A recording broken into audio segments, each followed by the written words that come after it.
The Kawasaki ZH2, everybody. Welcome back to another video on what is perhaps one of the best motorcycles in existence right now. So when it comes to beginner riders, a lot of them fall into this trap of buying a motorcycle that is far too big for them. When they're starting off riding, a lot of them I see buying bikes like this, the ZH2, which just seems crazy. Any experienced motorcyclist will understand how mad that might be.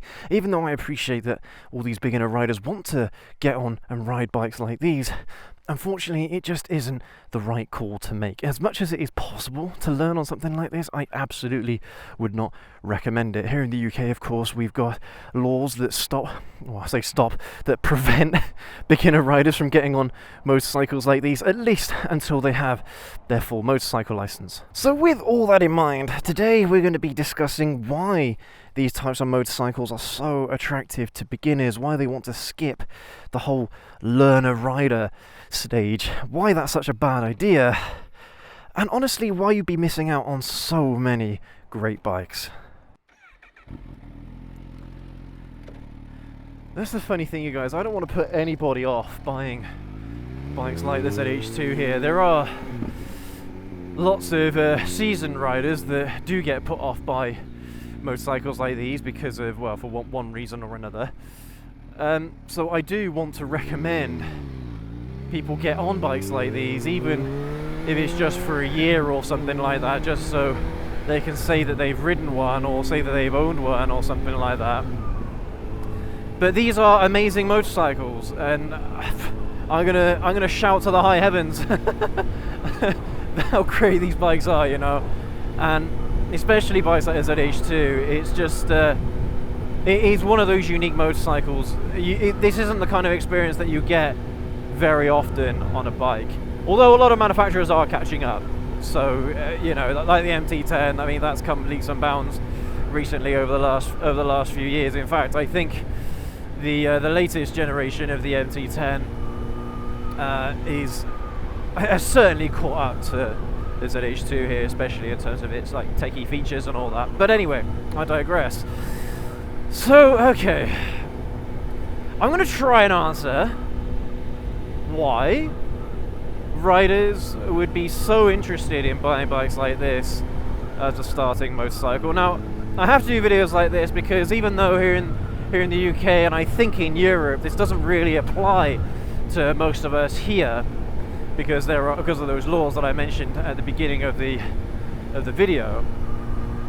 We do get a lot of international viewers, so we get a lot of viewers from the United States, from South Africa, from Asia, from all sorts of parts of the world, Australia, New Zealand. And where the rules are different in those parts of the world, this kind of video is meant to address those people, alright? And the thing is, the reason why I wanted to do a video like this is because, honestly, I would be one of those people. If I was starting off riding bikes and I could get anything I wanted, I would want to start off on something like this. I'd be so excited to jump on something like this, and and even though, you know, all the experience that I've had over the years and all the lessons that I've learned and mistakes that I've made riding bikes, I still think I would be one of those people. as silly as it might sound, because you do think that these people would have more money than sense, and to some extent I can't really argue with that, but honestly I would be one of those people. Okay, because I don't know, man, I get drawn in by these bikes, and if I had an interest in bikes and this was one of my dream motorcycles that I wanted to own and ride, then, well, you would want to do it even if you're a beginner, right? You would want to do it. I mean, okay, we are going to talk about some ways that you can get around this stigma where you're a beginner rider that is buying one of these bikes as a beginner rider, you know, one of your first bikes. We are going to talk about how you can get around that, where you can still own one of these bikes, but you can still learn and practice and get that experience that you so desperately need. Because, to be honest with you, after you've been riding for a year and a half, 2 years, that's enough. That's enough for you to, I would say, confidently jump on a motorcycle like this and and enjoy it, okay? But just remember that within those 2 years, that's when you're most at risk of getting yourself in a crash, all right? That's when people make the most mistakes, and that's just the way it is, all right? Novice riders, that's just how it goes, all right? Until you've got a couple of years of riding under your belt, then it's always going to be a much higher risk, which is why countries like the UK insist on motorcyclists riding 125cc bikes first, because at least there's a higher chance of survival. I'm not gonna say that riding a 125cc bike is any more or less risky than riding anything else, but if the worst does happen, then at least the chances of you getting out of that situation almost scot-free are much higher than on something like this. I do get it. I understand why those are the rules in the UK and in Europe, because, I mean, let's be perfectly honest here, 125cc bikes, it's really difficult getting any kind of speed out of them. So, you know, the slower you hit a crash, well, the less likely you're gonna have severe injuries. All right, that's kind of the reason why. So I get it, but I mean, personally, I actually think that A2 bikes should be the limit for beginner riders rather than 125. This is average speed check now. Oh god. Okay. Oh, they're putting average speed check up everywhere around here. Oh my goodness. These people are no fun. I'll have to start riding around these kinds of roads. But okay, so alright, so as much as I understand why beginner riders would want to get something like this as their starting motorcycle, the problem is that these bikes, you can absolutely learn to ride on these bikes, no question. Seriously, you can learn to ride on these bikes. The problem is when you make a mistake is exacerbated on bikes like these than on smaller bikes. It's far worse. Mistakes are far worse, and they're far more difficult to correct on motorcycles like these than on smaller bikes. All right, even like 300, 400cc. All right, that's where I would draw the line for beginner riders in terms of how big a motorcycle should be, really. I mean, that's just my humble opinion based off of my experiences in what I feel like is safe, you know, and what I would recommend to, well, anybody really. That's pretty much where I think any A2 motorcycle, what's an A2 motorcycle in the UK, I think would work for a beginner rider, for any beginner rider of any kind of experience level. All right, so complete novice all the way through to someone who is of an intermediate level. But so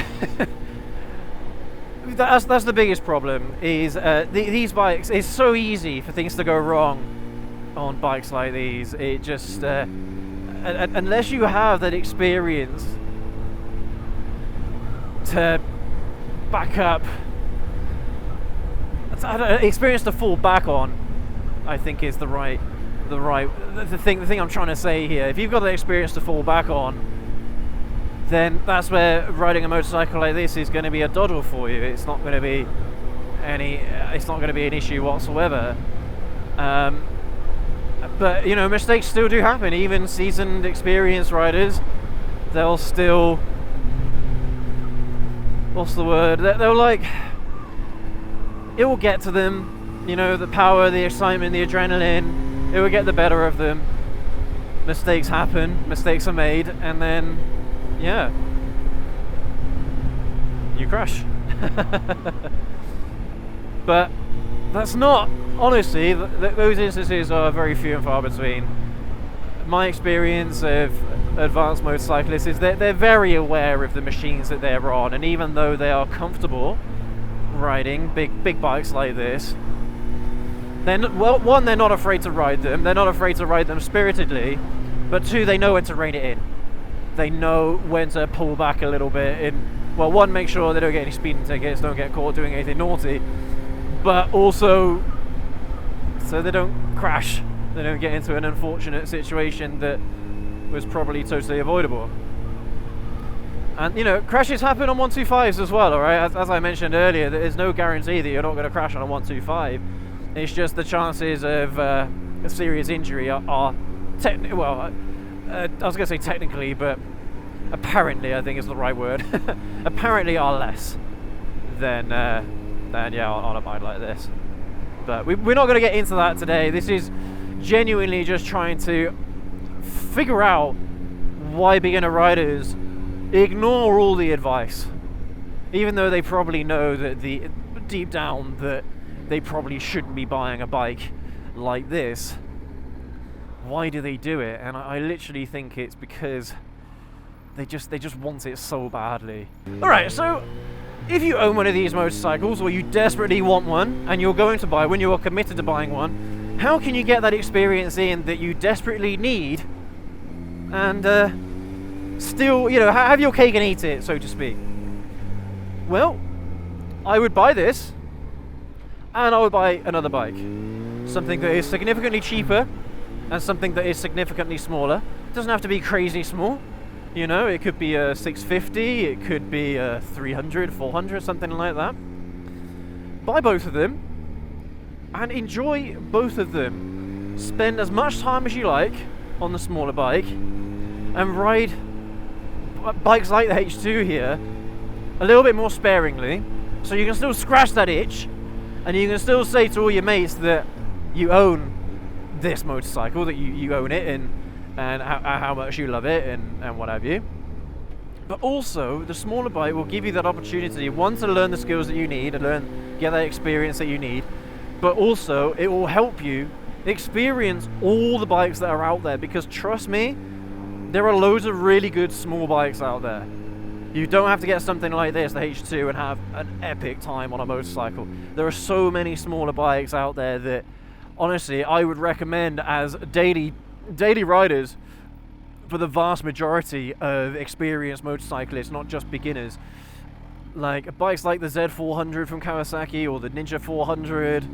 I mean, I suppose these days they've been taken over by the Ninja and Z500, but even the 300, its predecessor, the 300 before then, you can get them pretty damn cheap these days, at least here in the UK anyway, so I assume that it's a similar kind of picture in the US. But you can get them pretty cheap, and they are so much fun. MT-03 from Yamaha, a hell of a lot of fun.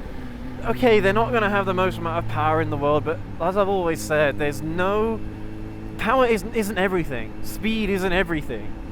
Yeah, okay, it can make a motorcycle very, very enjoyable and can give you that adrenaline rush, but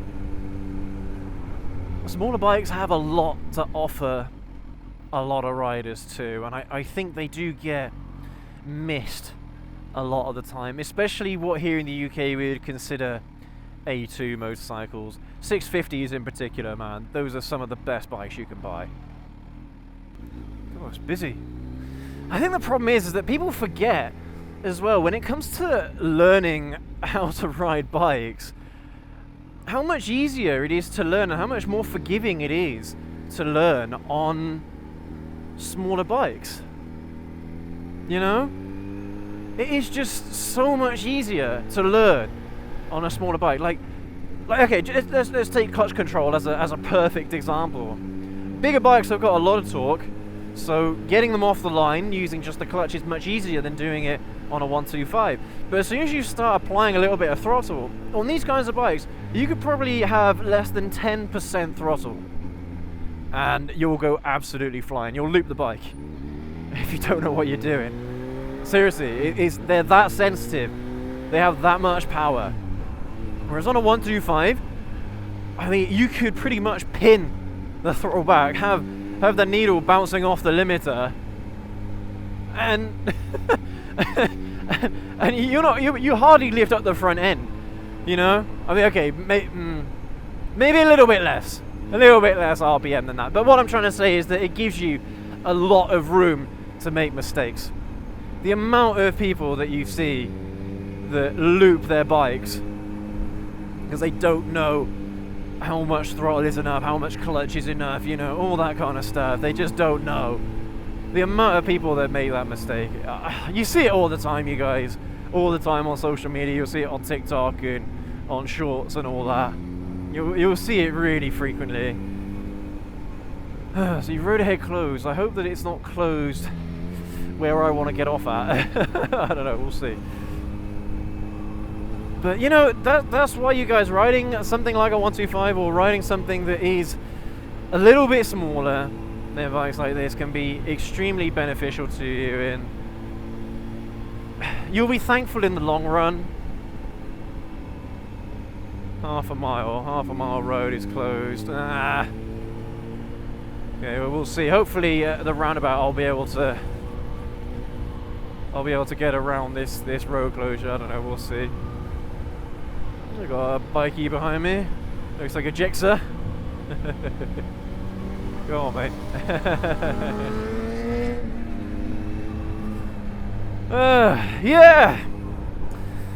Yeah, you guys, it's tough. I know it's hard, all right. But if you really do want to have your cake and eat it, that is the only way. That's the only way you can do it safely. Get the bike that you want, especially if you can afford it, and get something else as well. Make sure your budget can cover both of the bikes. So then you can use the little bike to practice on, and you can get a load of really good experience on that. And then, you know, you'll have... Oh, bugger. Damn, I was hoping it was the next roundabout. Okay, alright, that's annoyed me. Road closed until the 28th of April. I'm pretty sure that's tomorrow. Oh, that sucks, man. Great, I'm going to have to turn around. Ugh. Alright, well... I'll have to go back a different way. Oh, but I got to go back through a load of traffic though. God, that's annoying. Oh well. It is what it is, but it might make me late for an appointment, so you might have to punch it. Get it back.